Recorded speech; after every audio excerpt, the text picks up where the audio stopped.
I've been very impressed by the quality of students and how much students have read my work and sucked me dry, I think, over the last 4 days, that they came ready and prepared to ask questions and take advantage of an opportunity like this. And that isn't always the case when you go to college campuses. I wish my undergraduates were as thirsty for knowledge as the undergraduates I've met here at USF.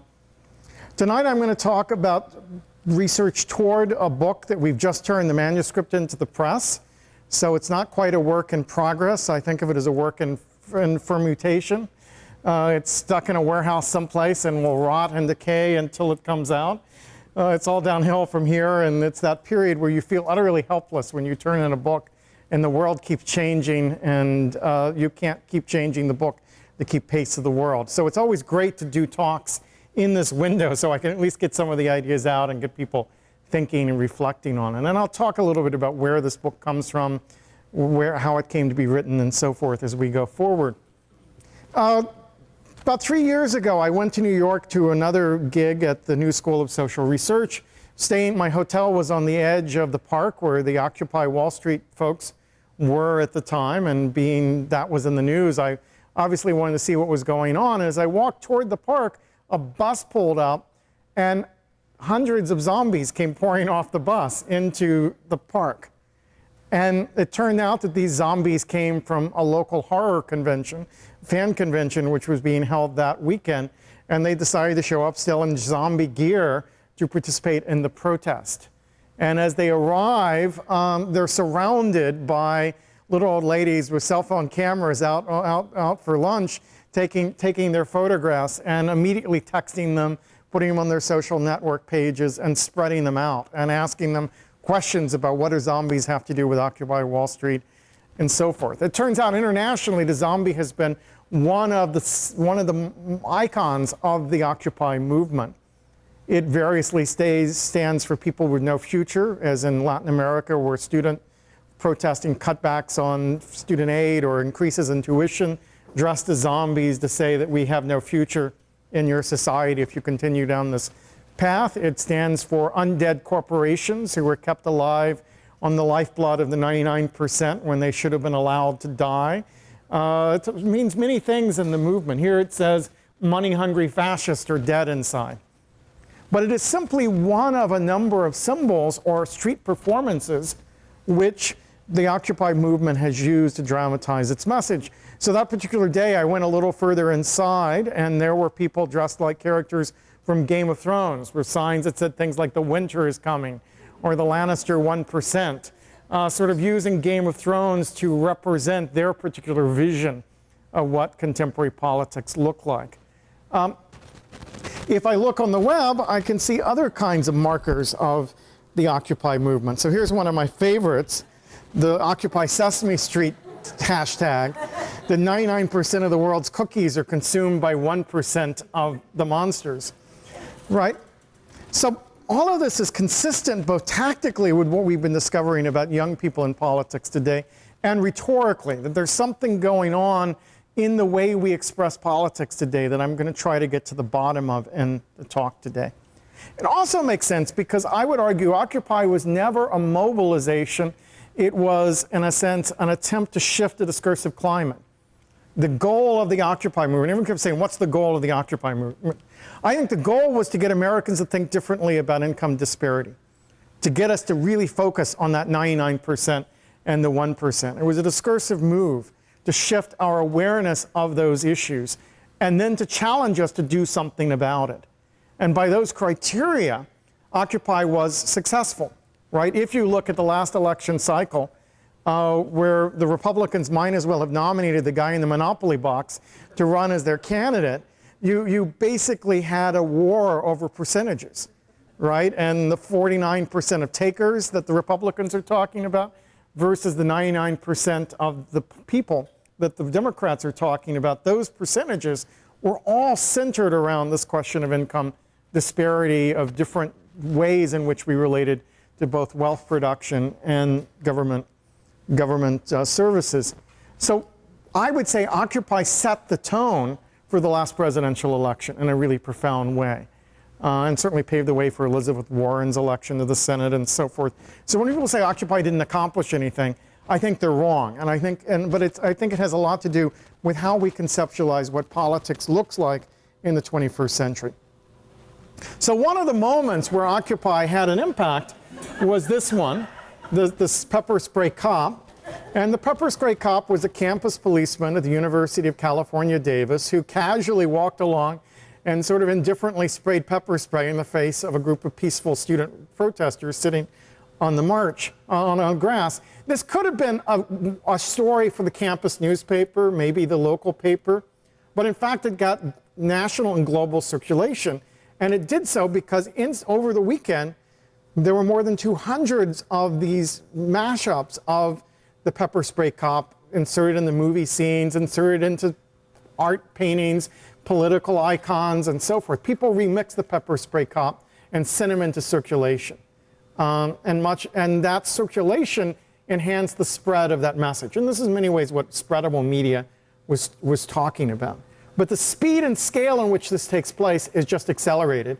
By the end of the election cycle, again thinking about the last presidential election, Binders of Women set off a response that was absolutely extraordinary. The main Tumblr site where Binders of Women pictures were collected, one of my students submitted a mashup 2 days after the debate and was told, oh, we've had 3,000 submissions. It's going to take us a while to get to the bottom of all those submissions just to judge what needs to go up. So there were just thousands of these things, which in many ways directed the attention of the news media onto the question of Mitt Romney's affirmative action record, his relationship to women, helped to cement the war on women as a rhetorical tactic on the Democrats' part, all through this politics of memes that, as people are calling it.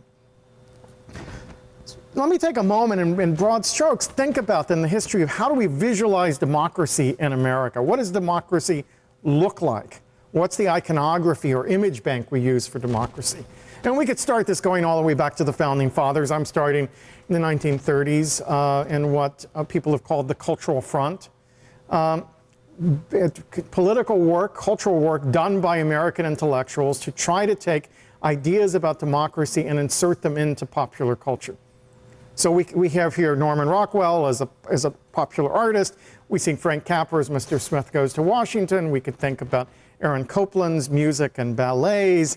We could talk about Rodgers and Hammerstein's Broadway musicals. We could go through a whole list of works of the 1930s whose job was to try to restore faith in democratic institutions and practice, and who were progressive, left of center in one way or another, but which provided a set of images of democracy we still feed on to the present day. And the problem is those images of democracy over time have become more and more banalized as they've been overused and overharvested, and they stop having the effect that they had in the 1930s. And so subsequent generation of protesters have created their own images. So we flash forward to the 1960s. In the 1950s, many of those people were on the blacklist. That sort of stuff got pushed aside. In the 1960s, the counterculture comes along, and the phrase counterculture tells the story, right? They created popular representations of democracy through popular culture, but the popular culture was an alternative to the dominant culture. So you had underground comics like you see below. You see rock music and rock concerts like Woodstock. You see student newspapers and on people's radio stations, all part of a media infrastructure where people were trying to get on an alternative worldview into circulation. We jump forward another 20 years, and we're in the middle of the World Trade Organization protest, the indie media movement, and particularly the politics of culture jamming, right? And the politics of culture jamming was that Hollywood and Madison Avenue had these monopoly on symbols and had control over the dominant channels of communication. So what you had to do was jam the flow and hijack the signs, right? You had to take their icons and repurpose them bottom up against the power that was concentrated in the media industry. And the whole culture jamming politics comes out of that. All right, so then let's think about what politics might look like today, right? And here's the Guy Fawkes mask that Anonymous has used and that Occupy uses. And we could trace its history back to resistance movements in the UK and both sides of politics in the UK through the years either turned Guy Fawkes into a hero or a boogeyman, right? And he's become part of the political debate there. Alan Moore incorporates this image into his graphic novel V for Vendetta as a critique of Thatcher. The Warshawski siblings adapt that graphic novel to the screen in the movie V for Vendetta, which comes out in the early days of the War on Terror and is often read as a critique of the Bush administration and the War on Terror. And then 4chan picks it up as a symbol and uses it as part of the anonymous movement directed against the Church of Scientology, and then it becomes part of Occupy. That history has an interesting consequence, right? These people wearing this mask feel they own the symbol. And I think most Americans know that symbol through mass media, popular media, far more than they know it through the British history that's behind that symbol. The interesting thing is every Guy Fawkes mask bought in the United States puts money directly into the Warner Brothers, right? Because they got the trademark and copyright on the Guy Fawkes mask in the United States. So all these Occupy protesters going after the 1% are buying this mask and paying directly their money into a mass media conglomerate, right? And that tells us something about what it is to express political ideas in a world where the vehicles we're most attached to express ourselves are owned by corporations and regulated by copyright law that makes it hard for us to reclaim those symbols in other ways. But I would argue that the relationship they had to the Guy Fawkes mask is of a different order than the relationship that culture jammers had to, say, Coca-Cola as a logo, right? That this isn't a role they're ready to adopt. It symbolizes who they are. It becomes part of their civic imagination, as I'm going to describe it here. And so that's part of what I want to understand. Now, a lot of what I'm going to talk about tonight falls into this category people have talked about slacktivism, which is the idea that young people just want to push buttons and tweet and use Facebook, and it has no real world material effect. And I hope I will dissuade you of that. I hope I will get you to think differently about this set of communication practices. And in doing so is part of the goal of the research this comes out of. Now, I'm usually described as an optimist, right? And I'm someone who starts with the premise the glass is half full, and then figures by the end of my talk I poured a lot more water into the glass, right? That's just who I am. I'm a hopeful, optimistic guy. But I need to start by acknowledging all of the bad news about where we are as a society and where democracy is at, and it's a lot of bad news. The trust in public institutions is in decline. The last I saw, 7% of the American public thought the US Congress was doing a good job. Participation in civic organizations is in decline. Robert Putnam told us that in Bowling alone, and the prospects there have not improved a lot.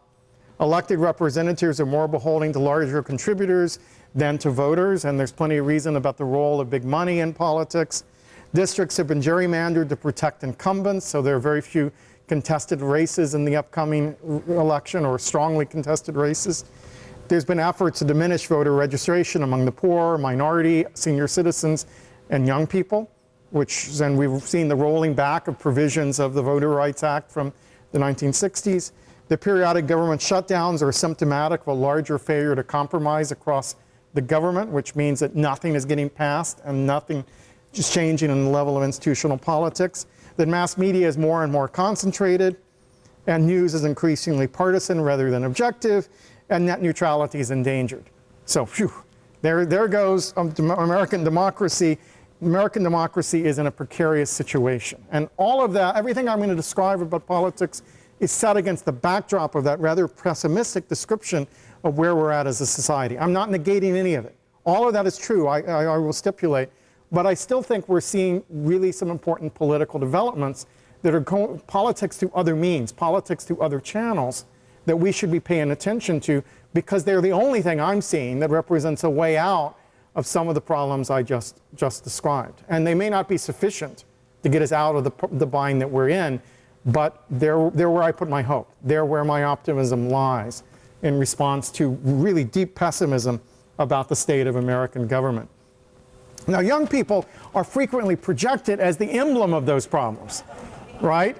They're seen as apathetic, they're seen as ignorant. The cartoon says I was trying to figure out which is worse, ignorance or apathy, and then I realized I don't know and I don't care. And that's sort of the image we often have of young people and where that slacktivist image comes from. So I was part of a network created by the MacArthur Foundation, a multidisciplinary network that over the last 6 years has been systematically, through mixed methods, trying to get a snapshot of where political youth are in their involvement. And you can see here, if you know some of these people, they're political scientists, they're political philosophers, they're psychologists, they're writing specialists, they're cultural studies people, they're youth radio people. This is a mix of activists, researchers who we did large-scale national surveys.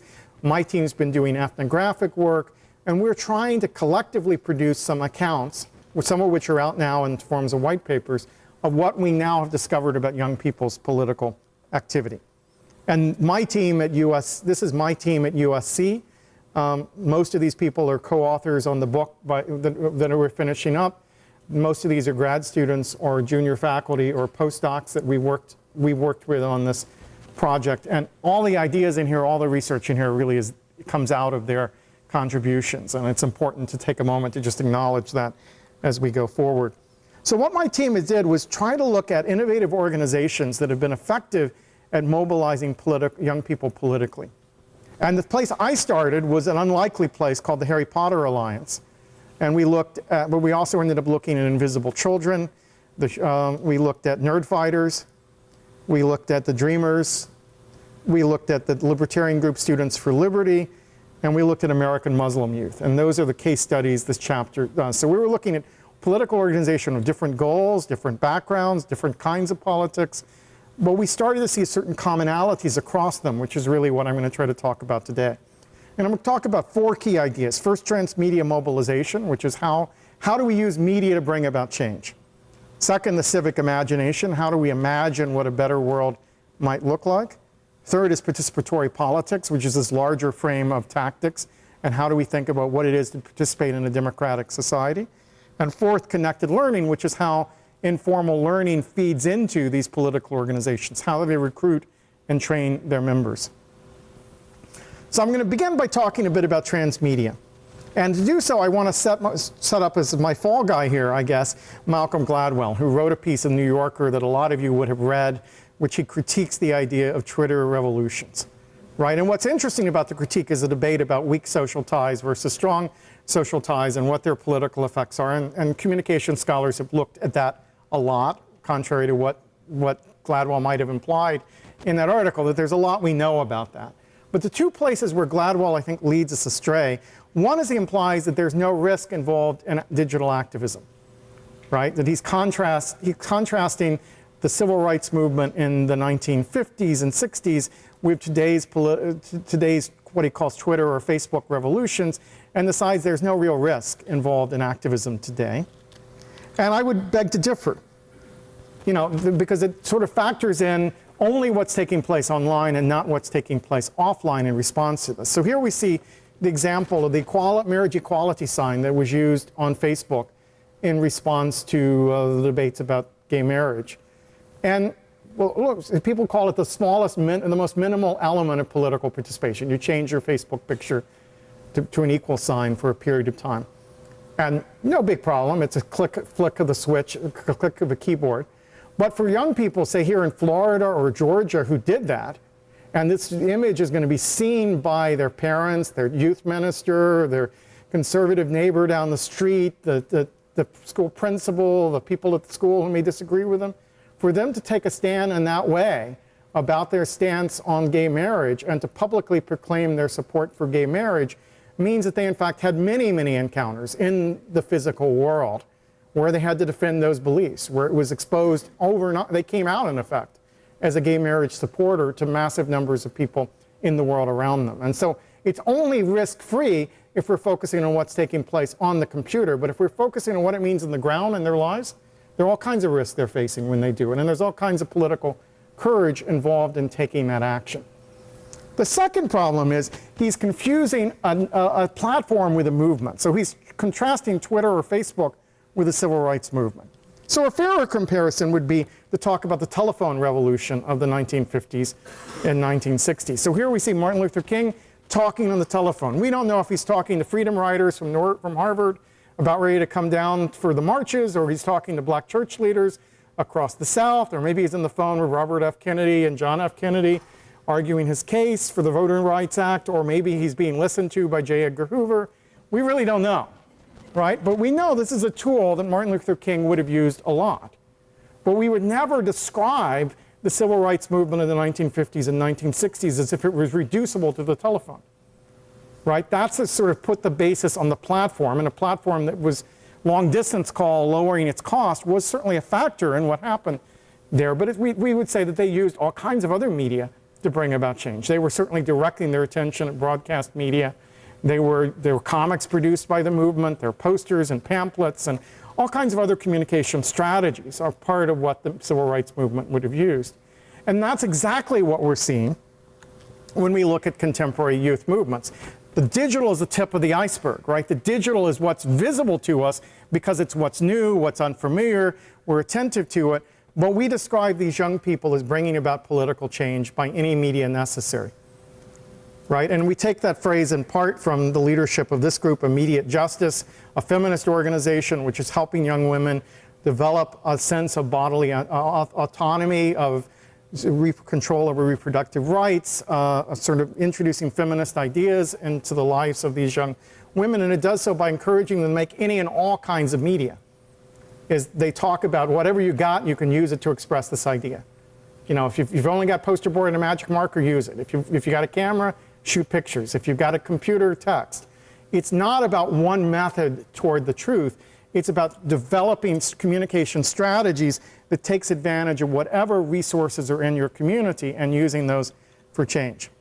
Now, the phrase "by any media necessary," we are all borrowing and remixing from Malcolm X. And Malcolm X talked about bringing about justice by any means necessary. We want freedom by any means necessary. And it's often read as some critique of Martin Luther King's nonviolence and saying violence is acceptable as a last resort in terms of the means by which we bring about political change. But if you actually read the speech, he's describing this creation of alternative communication channels by which young black people will be able to express their ideas. He's talking about how do we mobilize youth in particular toward political change. And so there's a much more sophisticated theory of media embedded in that speech than I think we normally remember when we simply take that catchphrase, by any medium necessary, by any means necessary. And so that's what we're claiming here, that these young people are trying to bring about change through every platform. Now, part of what shifts between the culture jammers and Occupy is a shift from what I call spreadable media distribution to a system of circulation. So distribution is the corporately controlled pipelines by which information is rolled out for economic gain in the United States, right? The decisions this week, new shows are on American television. Some of them you can watch the same night on Hulu. Some of them you wait a day or two. Some of them are available all summer. These are economic decisions about who they think their viewership is, what they think the value of the content is, and they set conditions under which we view the content. Circulation is a partially top-down, but more increasingly bottom-up process by which media travels across the culture. It's what happens when we take media in our own hands, when we grab media, legally or not, and move it where we want it to be part of the conversations we're part of. So the pepper spray cop is an example of spreadable media or an example of grassroots circulation.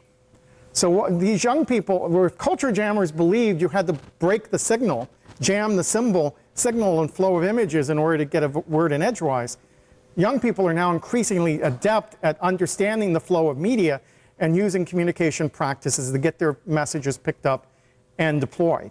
Whether we're talking about a charity like the Ice Bucket Challenge, or whether we're talking about a political cause like the way Black Twitter functioned to call out Ferguson and to direct attention against police violence against black youth. Either way, we're talking about tactics which are designed to increase circulation of media and use often references to pop culture and other things to get those messages out to people who might not otherwise pay attention. So it's a war for attention. So maybe the most spectacular example of this that's cropped up in our research is CUNY 2012 by the Invisible Children. This is a nonprofit organization based in San Diego. They'd released close to a dozen films. They've been doing this activism for 10 years, when they have the sudden overnight success of CUNY 2012. Their calculations are that 500,000 people would see that video over a 2-month period of time, based on their prior experiences. Instead, 100 million people saw it by the end of the first week. Just to put that into perspective, we usually imagine broadcast power far outstrips grassroots media. But in this case, you could take the highest rated film in the box office that week, Hunger Games, the highest viewed show on American television that week, Modern Family, add them together, then double it, then half again, and you then get up to 100 million views. So the power of this grassroots channel to get people to pay attention to issues in this case, far outstretched the capacity of broadcast and commercial media to get its messages out. And that's a wake-up call, right? It doesn't happen often. We can point to a limited number of examples where it's gone that big. But if we start and this sort of shows that process at work, over there, this chart shows how long it takes to get 70 million views on so-called viral content. So Sneezing Panda took 901 days to get to 70 million viewers. Dramatic Gopher, 262.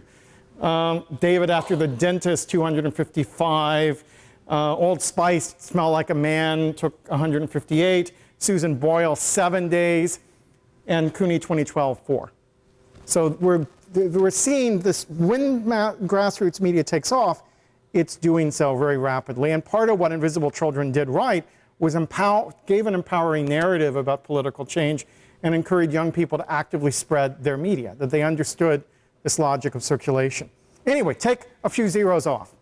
This is a film, A Needed Response, produced by 2 students at the University of Oregon, based on responding to the Steubenville rape case, calling out some of a bunch of bros actually trying to explain how you treat women with respect when they get drunk at a party. 25 seconds long. It had received about 1 million hits when it won the Peabody Award this year, the first time a YouTube video had ever won a Peabody Award. Last time I looked, it was about 10 million views. And we have to say that video had impact, from an undergraduate film producer making a video that won the Peabody Award. And we can keep taking zeros off so we get something that's got 100,000 hits or 10,000 hits. We have a communication capacity that's very different than most of these groups would have enjoyed in the past. And it may not, at that point, outstrip broadcast media, but it is certainly getting messages out into circulation. And if you produce enough of those videos and send them out through different channels, as we saw with Pepper Spray Cop, then it reaches a visibility and impact that's greater than I think protest messages in the past would have had. And this is what we mean by transmedia activism. So Lena Srivastava, who's one person who writes about it, describes that as a framework that creates social impact by using storytelling by a number of authors who share assets and create content for distribution across multiple forms of media to influence social action.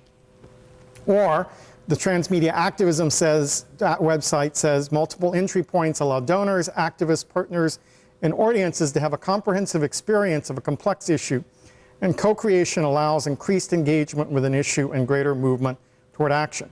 Or Sasha Costanza-Chock talks about in the immigrant rights movement, a transition from the role of movement communication from content creation to aggregation, curation, remix, and recirculation of rich media text through network social movement formations.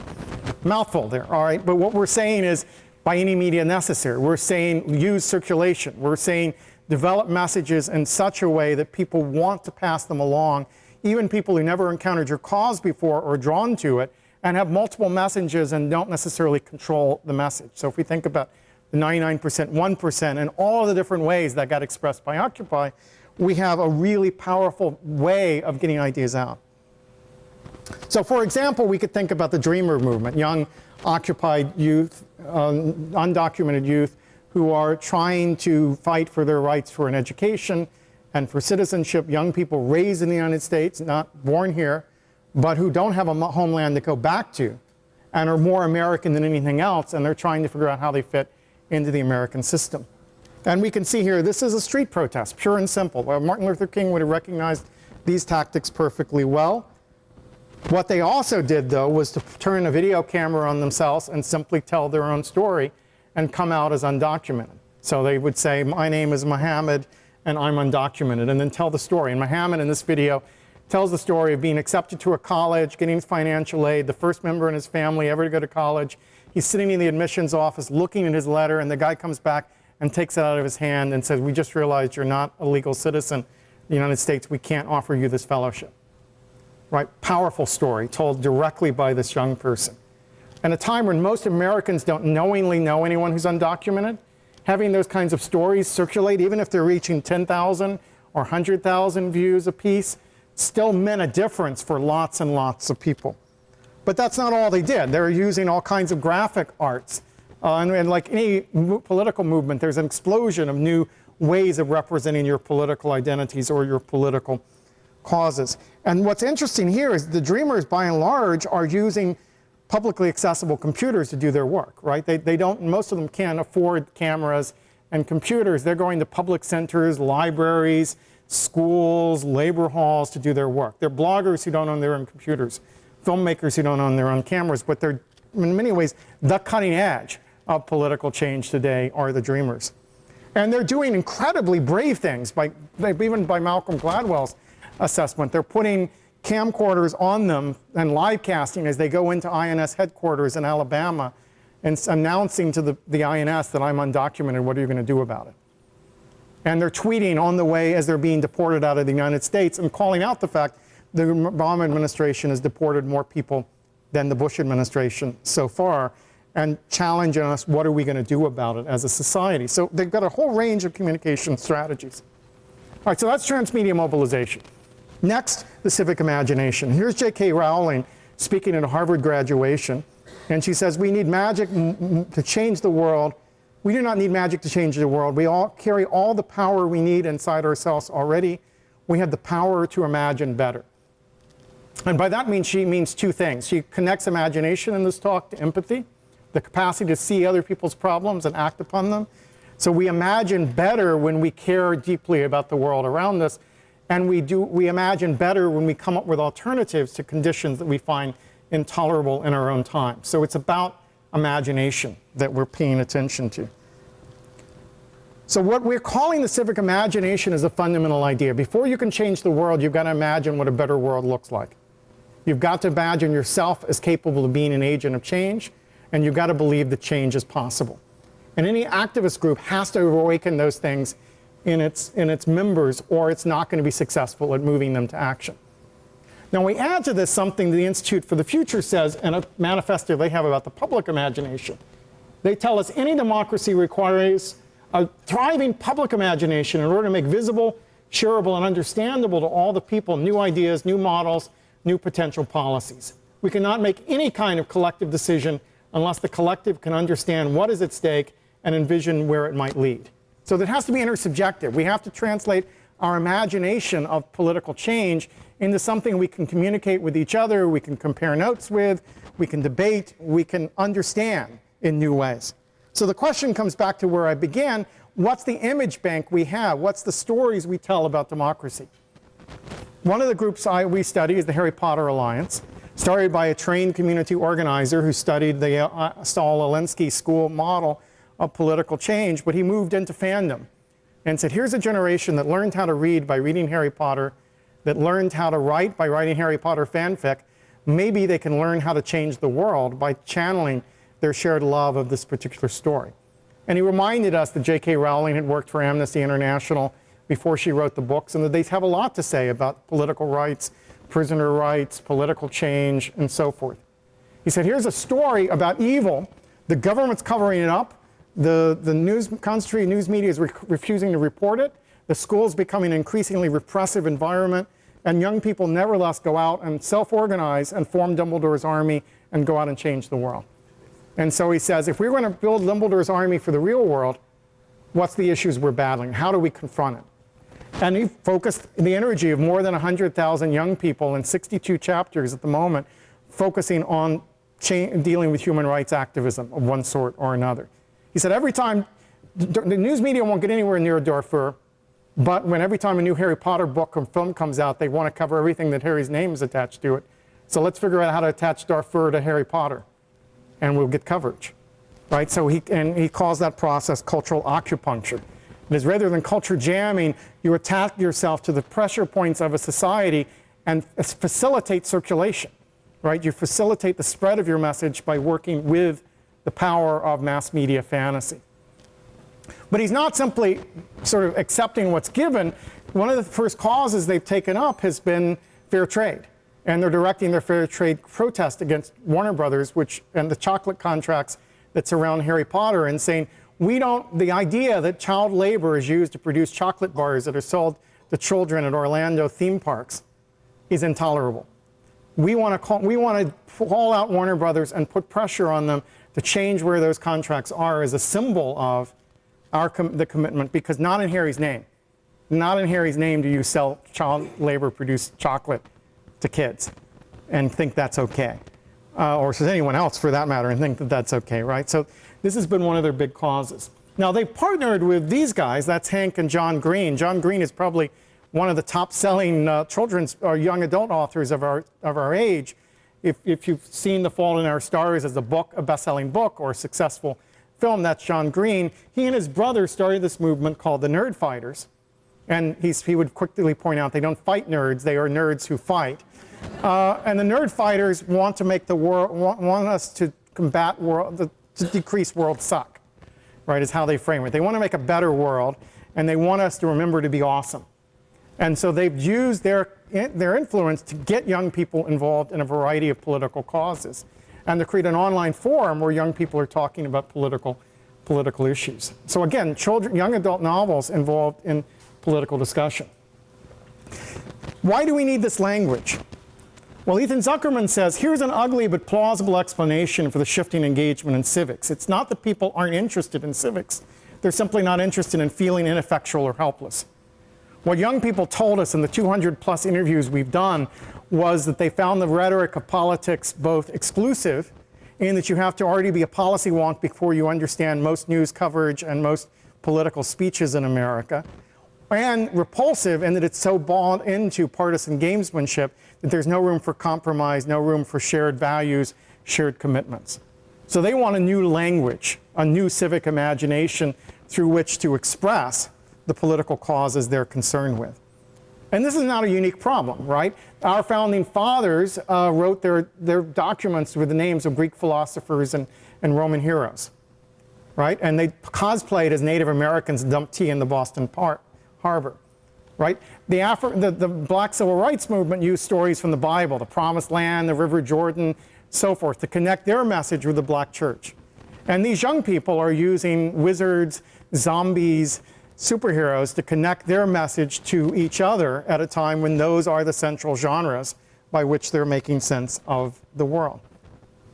So we can think, for example, coming out of Hunger Games, the three-finger salute.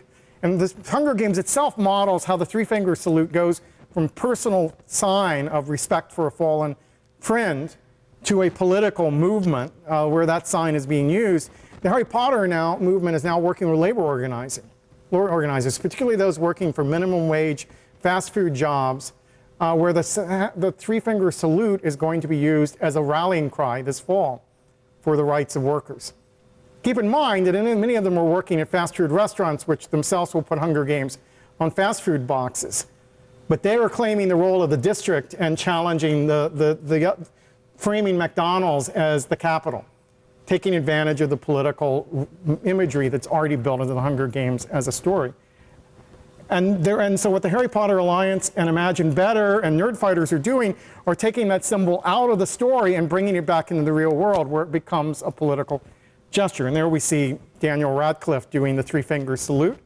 And you may have seen Emma Watson this week give a fabulous speech about feminism in front of the United Nations. So we're seeing young adult characters spill over into real-world politics. And this gets taken up worldwide. This is in Thailand, where student protesters are facing guys with machine guns using the three-finger salute to signal their resistance to repressive regime. So this is a global youth phenomenon, this use of pop culture symbols. My team has a spin-off article about superheroes, right? And our point of entry was the Dreamers. We discovered Rick Perry was outraged at one point a couple of summers ago because a superhero comic had Superman renounce his American citizenship. And the dreamer said, when did Superman ever become an American citizen? Right? If ever there was an illegal alien, right, it's Kal-El of the planet Krypton, whose parents send him away to a new world in search of a better life, who crosses the border in the middle of the night, gets adopted by an Anglo family, has to mask where he came from and what his identity is, but nevertheless fights for truth, justice, in the American way. That's the dreamer's story in a nutshell, right? That's what they want us to understand about their story. And so they've begun to use the iconography of Superman to tell the story. But they're not unique. This is a Sikh who's been photographed in the last couple of weeks going around the subways of New York dressed like Sikh, a Captain American Sikh, a Captain America in a turban, and getting people to talk about what American looks like. And it's designed as a challenge to the See Something, Say Something campaign, which has been very successful at getting people to turn in people of color to the local authorities, but have not been very successful at stopping terrorism, right? And so he's sort of saying, why don't I look American to you? I'm as American as Captain America. Or this is art drawn by another American Muslim youth who said, I want to have superheroes that look like me, and I wear hijab, so I'm going to redraw Wonder Woman wearing a hijab and challenge the ways we sexualize women's bodies when we imagine them as powerful super beings. Or Occupy, again our friends, projected the bat signal on City Hall, and they said it was a call for us collectively to take action. We don't need a millionaire who works for the police to solve our problems for us. We need to work together to solve our problems. So all of those are uses of the superhero for political expression, and we can see lots and lots of them across all kinds of causes. All right, so that brings us to this concept of participatory politics and the problem of participation. So early in my writing, I coined the term participatory culture. And at the time, I'm not even sure I knew what I meant by it. It's deepened for me each year I've looked at this phenomenon. But today, I would not say we live in a participatory culture. I would say we live in a more participatory culture. That more people have access to the means of cultural production and circulation than ever before, but many of us still do not. And we can't settle for a world where those inequalities hold. We can't simply celebrate participation without recognizing participation as a site of struggle. And Nico Carpentier, a European-based scholar, tells it this way: there's no endpoint for participation. It will never be achieved. There will always be struggle. There will always be contestation. There will always be elitist forces trying to make things go back to the old way. So we're in a struggle. And it's actually, if we trace its history, it's a several hundred-year struggle for the rights of the people to have access to the media channels that shape their lives. And so when I talk about participatory politics, I'm describing young people who are involved in a struggle to have the right to participate in democracy. Now the team, the YPP network, defines participatory politics this way: that practices are focused on expression, are peer-based, interactive, non-hierarchical, and they're not guided by difference to elite institution. It's not about individual acts, but a shift in the relative prevalence of circulation, collaboration, creation, and connection, changing the cultural context in which people operate. And so we're trying to identify those practices politically. And the national survey they've done shatters a lot of stereotypes or assumptions we might make about this. So the bad news is roughly a little less than 50% of American youth have participated in some kind of political activity in the last 12 months. That's the bad news. The numbers for adults isn't a whole lot better, right? That's where we start. On the other hand, what we're seeing is there's almost no evidence that participating online decreases in any way political participation offline. Right? Quite the opposite, that participating through Facebook or Twitter seems to be a reasonably good predictor of the likelihood that you're going to take other political action down the line. It's an entry point. It introduces politics in the everyday life world of young people and paves the way for it. All right, so what we're seeing also is the likelihood of young people involving in these various acts of participatory politics have increased dramatically over the last 4 years and are continuing to increase with each survey that looks at this. So whether we're talking about posting pictures about politics, or posting news stories, or starting a discussion group, or posting comments on a website, those behaviors are growing and growing at a fairly fast rate. What their studies also shows, this is another way of depicting what I said before, that this is in fact overlapping. It's not some people are slacktivists and others are activists, that there's a fluidity across those identities. And this is the one that I find most compelling and most optimistic. is that the racial divide here which is much thinner than the racial divide in institutional politics. So by point of comparison, there's about a 15% difference between Latino Americans, who are the least likely to vote, and African Americans, who are the most likely to vote. Here there's, what, 6%, 7% gap in terms of online politics. So the online world may be helping to close racial divides in terms of political participation in the United States at a moment where we're also seeing demographic shifts which are giving black voters, Latino voters, Asian voters, Arab American voters greater voice in American politics than they've ever had before.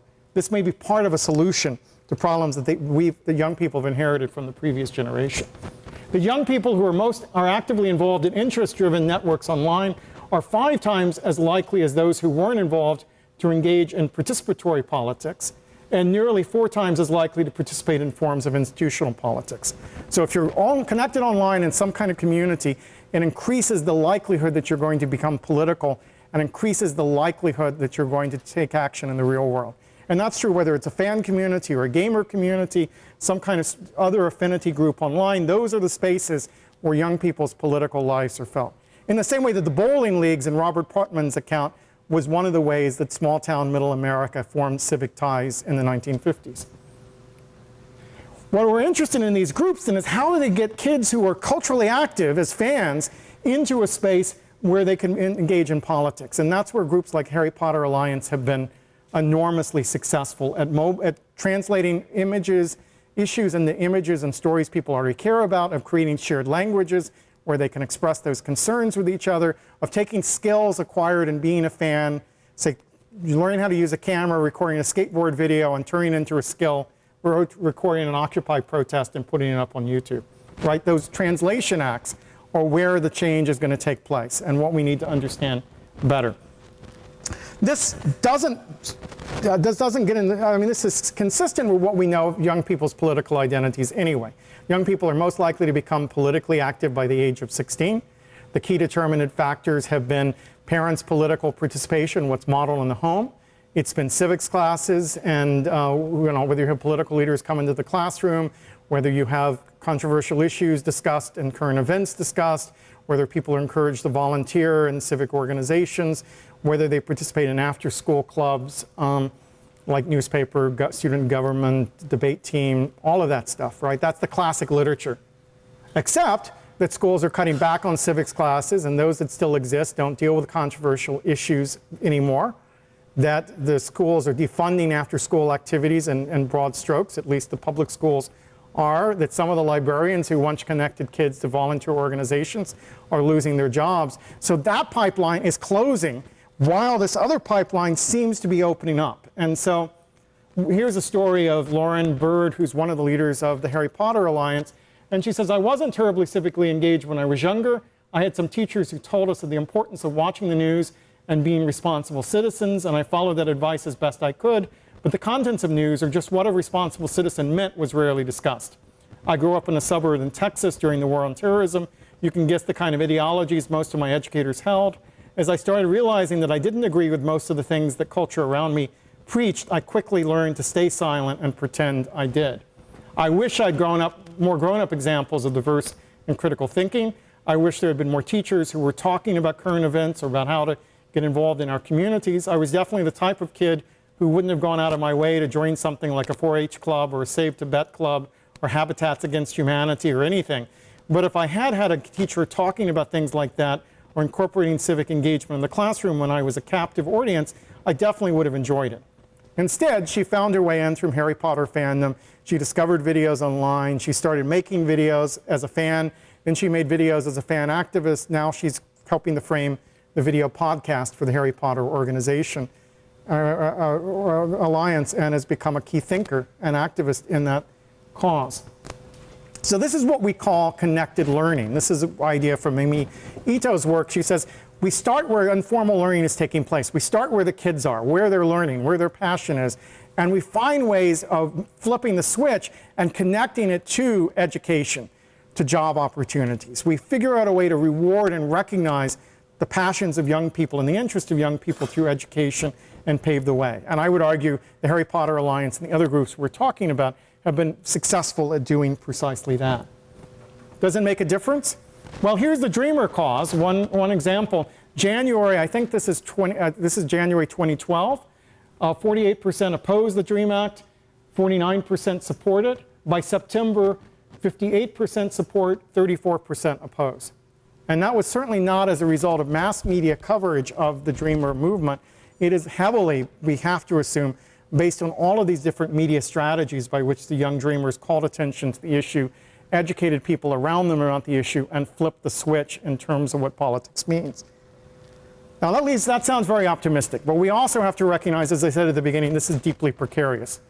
So we were tracing the American Muslim youth who are struggling just to be able to express their cultural and religious identities, and precisely don't want to be a political cause. So what their problem is, that being a Muslim in the United States is automatically political. They're automatically the target of political hate and resentment. They're automatically caught in a political struggle. They have tried all kinds of cultural means, like the superhero images I showed, to try to reclaim themselves as just Americans. But anytime there's an incident like the Boston bombing, they immediately become suspect. And so this is what you would have seen if you went onto Reddit after the Boston bombing, where people who are brown are being circled and identified in the crowd by massive numbers of people online in what's a huge racial profiling example, and it has a chilling effect. And so we watch young people drop off the web, go silent for months and months after the Boston bombing, because it was too scary to be out as an American Muslim in the digital space in the months after that. So we see many, many examples where the surveillance culture is a problem. If you're a dreamer, it's not enough to change public opinion. You've got to get the government to act. And so far, neither the executive branch nor the legislative branch has been ready to act on behalf of that cause. So I'm going to end with a story that we end the book with. I was talking about this stuff at the Aspen Idea Festival this summer, and John Lewis, the icon of the civil rights movement, was there and gave a very powerful speech talking about being the youngest person to speak at the March on Washington, about all the changes that he'd seen in his life. And the young people in the crowd were really rallied. And then a young woman of color stood up and said, is it worth it to work through the existing government, right? Should I be putting my energy into Congress right now? And he really struggled to understand her perspective, right? This is the guy who fought for voting rights acts, so forth, for whom the governmental power, institutional politics, was what he'd fought to achieve. And he could talk about how you gain greater communication capacity online and so forth, but he couldn't quite grasp her perspective that the only way she was going to change anything at the current moment was through cultural means. And the historian in me sat there watching this exchange and thought to myself, but there were much of the history of the black civil rights movement where they didn't have electoral power, where they didn't have the attention of institutional levers to change, and they powerfully changed our society through cultural change, through education change, by going after public opinion, by changing economic institutions. And many cultural figures, Harry Belafonte, Ruby Dee, so forth, played central roles in that movement, or black poets played central roles in that movement. And for this young woman, it may be expressive, spoken word expressions, right? People delivering rants and hip-hop songs and so forth to call attention to their issues and to change them. But I was struck by, even among those, this guy would have been the poster child for Malcolm Gladwell's idea of what good activism looks like. He could not comprehend the activist movement this young woman was part of, and yet it mirrored in such powerful ways the changes that occurred at earlier moments in American history. So I end my formal remarks there.